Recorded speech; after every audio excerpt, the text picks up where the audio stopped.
These past few years of pursuing this career of being a photographer, I've done my fair share of collabs and TFP shoots, and that's really what I want to talk about today. Free shoots or collabs, when should you do them, and what you should be getting out of them. Hoping that if I share this, it'll help beginner photographers that are just starting out in the industry. When we're just starting out, we're told to work for free to build our portfolio, and as much as we want to start getting paid right away to start paying off all this expensive gear we bought, nobody will hire you without a portfolio, and to get that portfolio, the only way to do it is to work for free. So this is an important step in your journey of becoming a photographer, but how about after that? How about after our portfolio has already been built? Well, you'll come to realize that the majority of people that reach out to you aren't willing to pay your rates. Instead, they're just looking to get a free shoot. And this is the one thing that boggles my mind. People think that photography is just one of those services that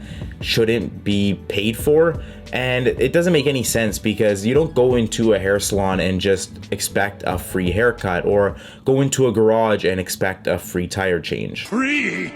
He will never be free. Unfortunately, this is something we can't control, but we can control one thing, and that's what shoots we say yes to and what shoots we say no to. So this is where I see a lot of photographers going wrong when doing collabs. They'll work with anybody and work for them instead of themselves. So what do I mean by this? Well, if I had two people that reached out to me both wanting to collab, the first person is someone who wants to get into the modeling industry. They have no modeling experience at all, and they're just looking for plain digitals to send to different agencies. The other person has a really cool concept in mind that you've never done before. Well, the first person who wants to get into the modeling industry is actually just looking to get your service for free, because that's something you would typically charge for. They would be getting a professional photo shoot that they probably never had before, and photos to submit to a modeling agency to potentially get signed by that agency. Whereas you're getting the photos, and yeah, you could use them for your portfolio, but you probably already have plain digitals in your portfolio that you've taken hundreds of times before. So what I'm trying to say is you should be doing collabs when you're getting something out of it as well. The second person who has that creative concept in mind that I've never done before is someone who I would actually want to work with. The point of a collab is that both parties equally get something out of it. If the shoot was 2 hours and it took you an hour to 2 hours to set it up and 6 to 10 hours to edit, that's a lot of time you're investing to get really nothing in return. Now, I'm not saying to stay away from collabs. Personally, I love collaborating with other creatives. I still do it to this day, and I think you should too. But what should we be looking for, or what should we be looking to get out of a collab? In my experience, the best collabs are the ones where you have the creative freedom or creative direction to do whatever you want in that shoot.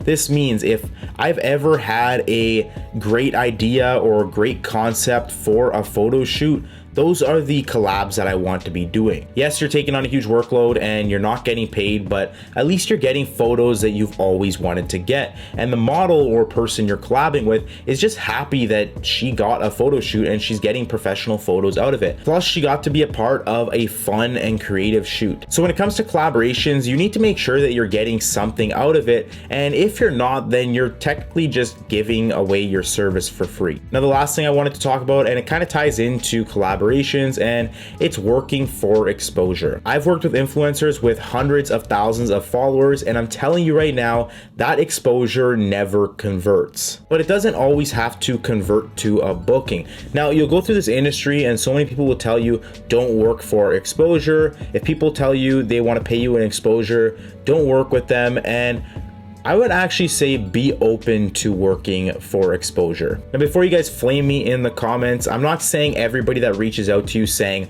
oh, I'll post it on my Instagram, I have 100,000 followers, work with them. I'm not saying to accept all these work for exposure shoots. What I am saying is that if an influencer reached out to me, I don't really care if the photo gets shared with those millions of people, because like I said, the majority of the time, it doesn't convert. What I would be interested in is a potential partnership with that influencer as they grow.